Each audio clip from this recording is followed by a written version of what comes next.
Queridos, bem-vindos ao nosso Jejum Anual 2023. Nós estamos começando hoje uma jornada de 21 dias de jejum e oração na presença do Senhor, um tempo de busca, um tempo de dedicação, reflexão e meditação. E é uma tradição nossa da Revive Community Church ter esse jejum onde toda a igreja busca ao Senhor e meditamos com um tema específico. E o nosso tema esse ano é mentalidade de discípulo. Um tema que eu creio que será muito encorajador e edificador para todos nós. Ao longo das próximas 3 semanas, nós teremos um foco diferente em cada semana. A primeira semana, que começa hoje, é conhecer a Cristo. Na semana que vem, falaremos sobre viver a vida de Cristo. E na última semana, compartilharemos sobre compartilhar Cristo. Vamos falar sobre isso, que é basicamente a missão da nossa igreja. Conhecer, viver e compartilhar Cristo. Eu creio que esse tema é um tema muito importante para nós. Recebermos da parte do Senhor aquilo que Deus tem reservado para nós como igreja nesse tempo, nessa estação, nessa temporada.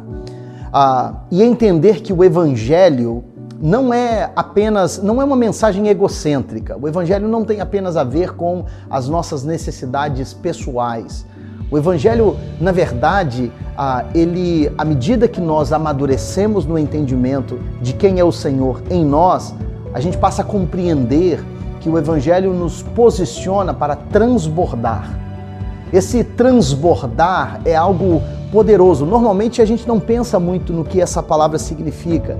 Transbordar para o crente é motivo de celebração e fazer barulho e glorificar e tudo e tal, mas a gente não pensa muito como que transbordar nos afeta.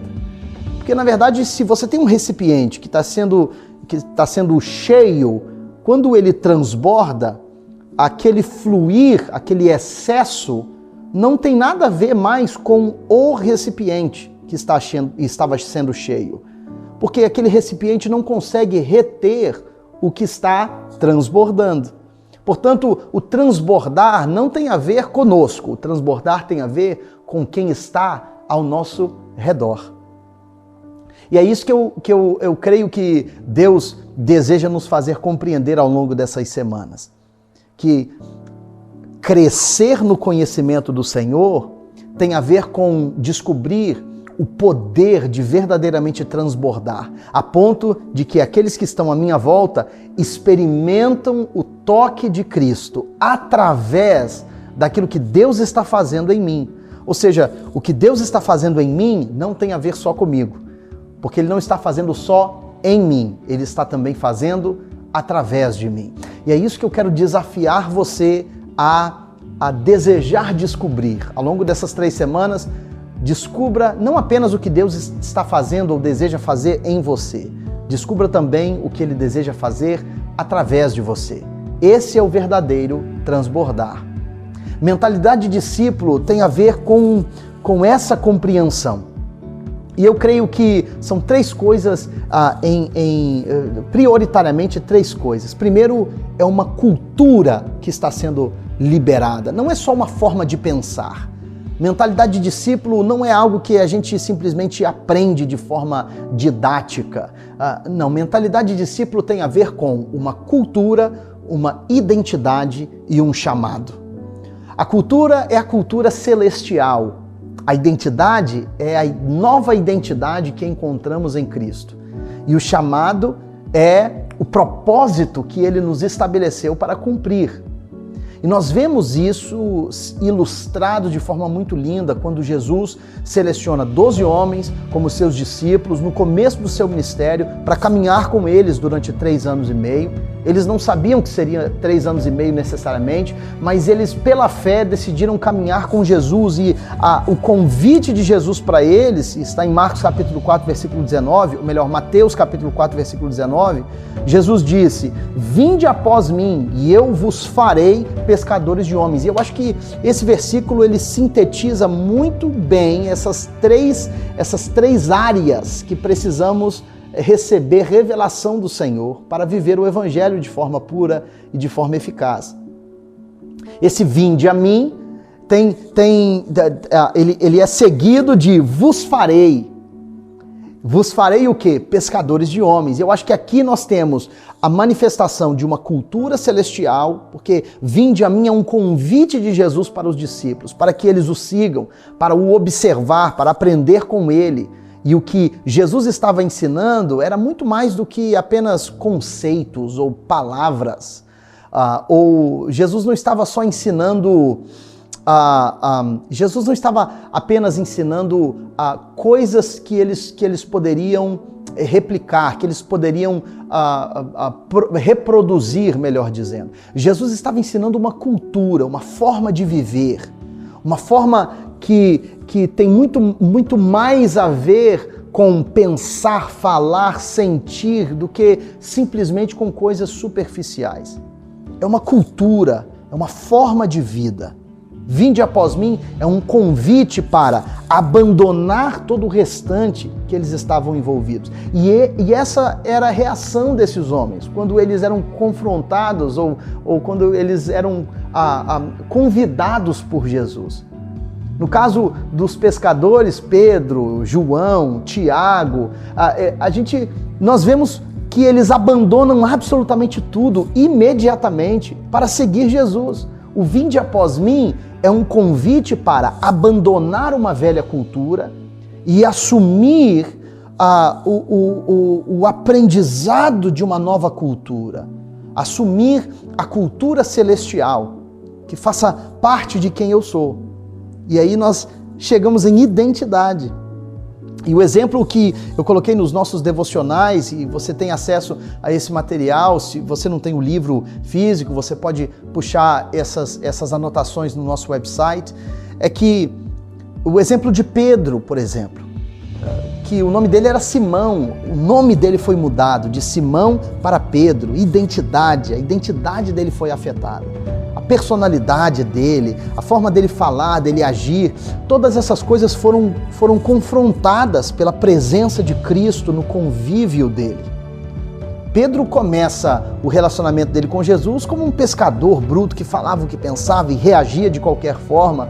Até o fim do ministério de Jesus, quando Jesus estava no ato de ser traído, e Pedro vê os soldados romanos que estavam prontos para prender Jesus, a reação de Pedro é sacar a espada da bainha e ir em direção ao soldado para matá-lo. Porque Pedro não queria só cortar a orelha daquele soldado, Pedro queria matar aquele soldado. E aí você vê a mudança dessa figura para quem nós vemos no livro de Atos, por exemplo. Um homem que reagia totalmente diferente às circunstâncias que o rodeavam, um homem preparado no seu dom, usado pelo Espírito Santo de Deus, onde milhares de pessoas se convertem ao Senhor Jesus na sua primeira mensagem. Um homem que era preso e permanecia sereno. E parece que são duas pessoas completamente diferentes, mas é porque Pedro assume a identidade que ele descobriu em Cristo. Então, nós vemos os discípulos vivendo uma cultura celestial, uma identidade encontrada em Cristo e o chamado. Vinde após mim e eu vos farei, identidade, pescadores de homens. Propósito, chamado. Então, ou seja, a mentalidade de discípulo, ela tem a ver com essas três coisas serem desafiadas nos nossos corações. Qual é a cultura que rege as nossas vidas? Qual é a identidade que é predominante em nós? E qual é o chamado que arde nos nossos corações? Qual é a paixão que te motiva? E eu espero que refletir sobre essas três coisas possam abrir o seu entendimento a respeito do que Deus realmente deseja fazer na sua vida. Por onde então que nós podemos começar? Como que nós começamos esse processo de mudar a nossa identidade, mudar a nossa cultura, de descobrir esse chamado e viver isso de forma eficaz, não apenas de forma superficial? Por onde que nós começamos? Eu creio que nós precisamos começar nesse convite de Jesus. Vinde após mim. Às vezes a gente está tão concentrado no que ele disse em Mateus capítulo 28, versículo 19, ide por todo mundo e pregai o evangelho fazendo discípulos, batizando em nome do Pai, do Filho e do Espírito Santo, a gente coloca o foco no ide. Mas antes do ide de Mateus 28, tem o vinde de Mateus capítulo 4. Vinde após mim.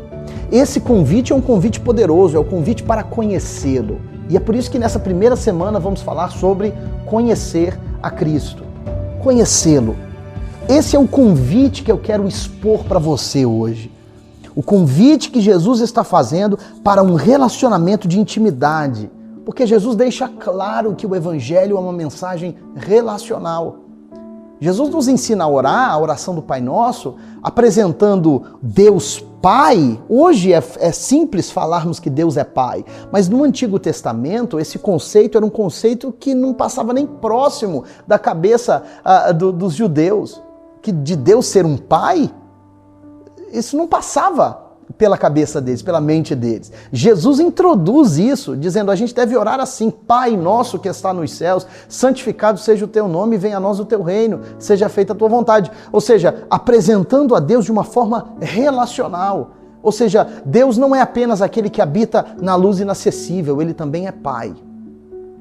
E aí Jesus ainda introduz um outro conceito em João capítulo 15, versículo 15. Ele diz, agora vocês são meus amigos.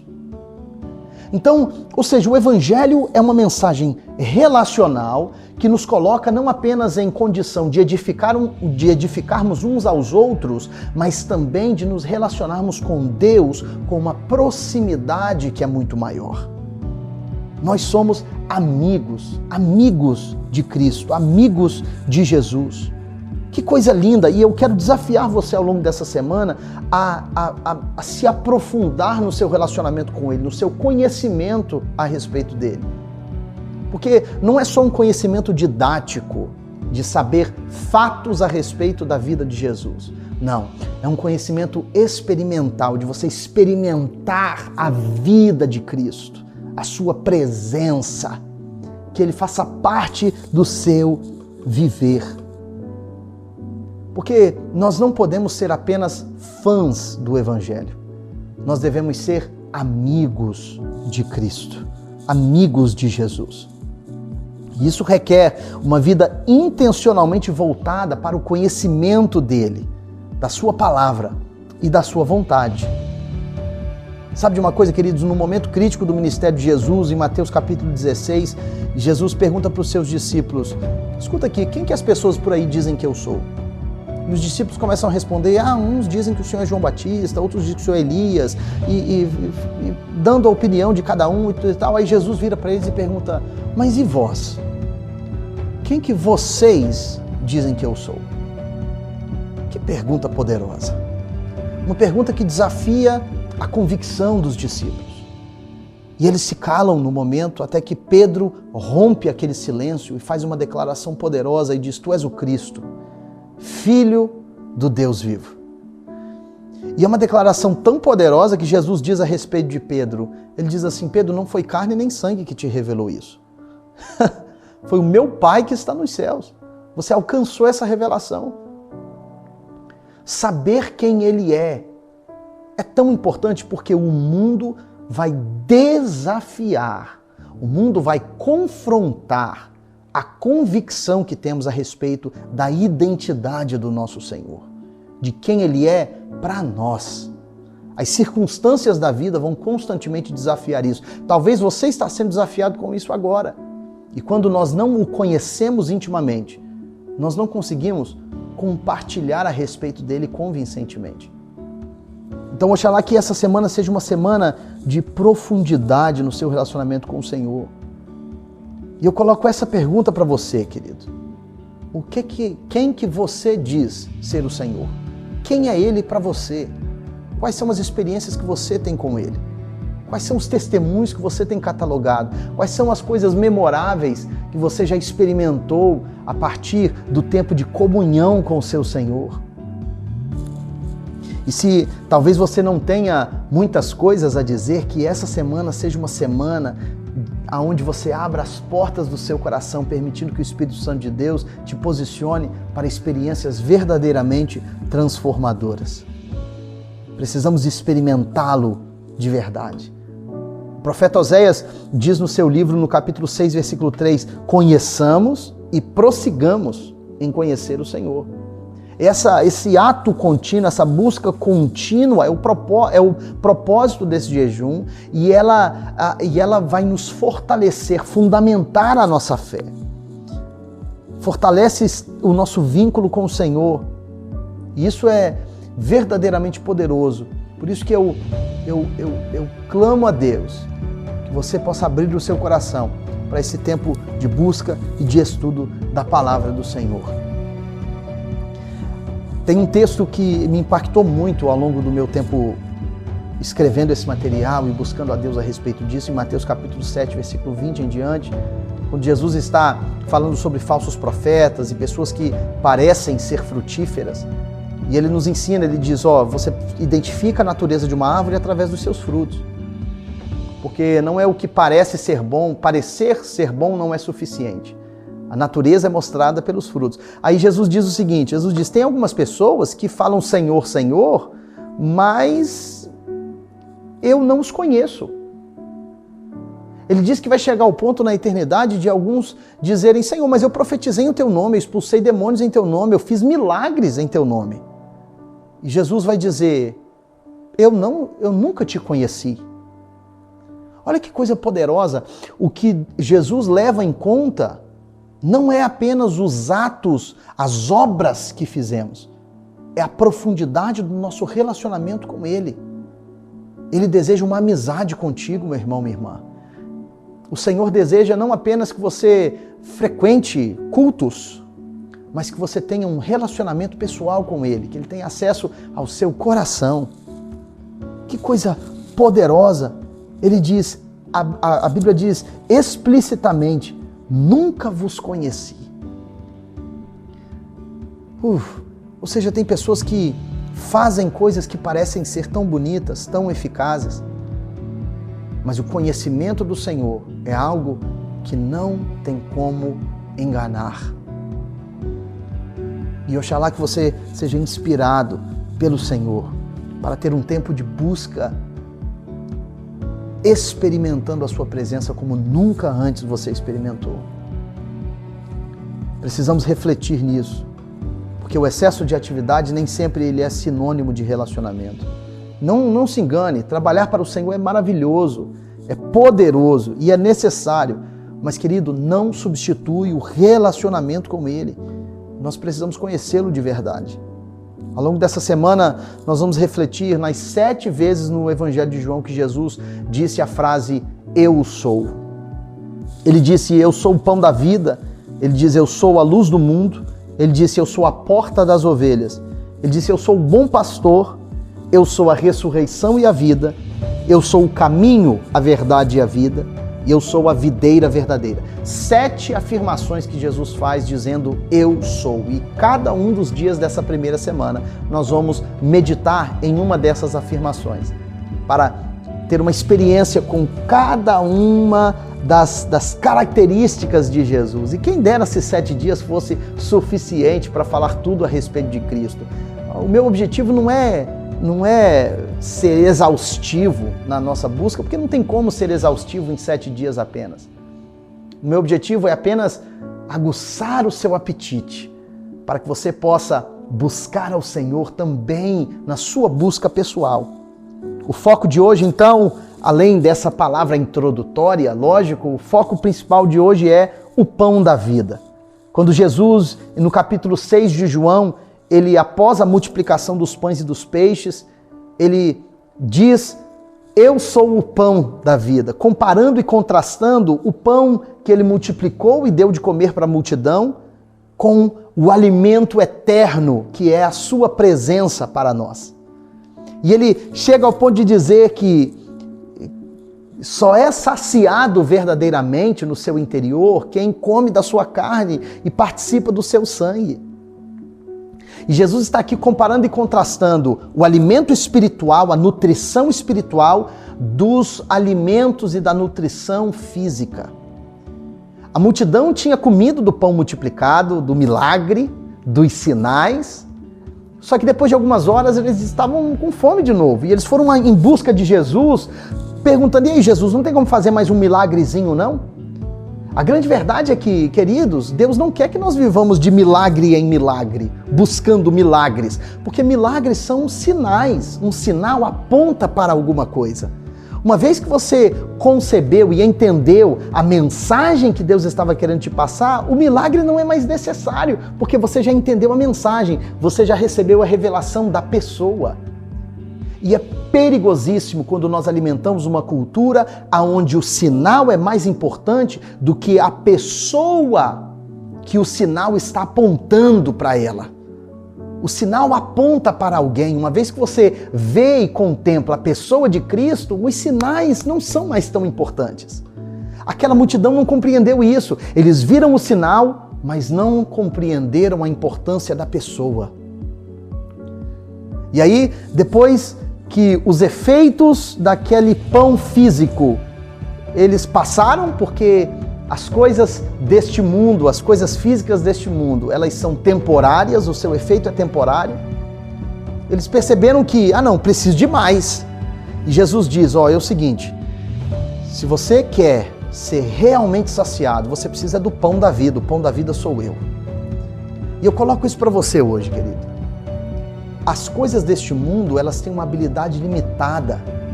Elas não trazem saciedade genuína. Elas trazem um sentimento de saciedade temporária. A única coisa que verdadeiramente pode te satisfazer no seu coração e na sua alma é a presença de Jesus Cristo de Nazaré. Ele é o pão da vida. E oxalá que você possa abrir o seu coração para experimentar da presença dele sobre você. No nosso devocional diário, nós temos algumas informações que você não pode perder. Leia, seja abençoado por ele, faça a leitura bíblica diária. Tem algumas perguntas que levam você a desenvolver um pouco mais na sua fé. E uma oração guiada com algumas perguntas que levam você a ter um momento a sós com o Espírito Santo de Deus, permitindo que ele ministre no seu coração. E eu espero que você seja abençoado com esse material e que essa jornada de 21 dias seja uma bênção na sua vida. Amanhã eu estou de volta para falarmos um pouco sobre a luz do mundo. Deus te abençoe grandemente, seja fortalecido pela presença do Senhor, em nome de Jesus.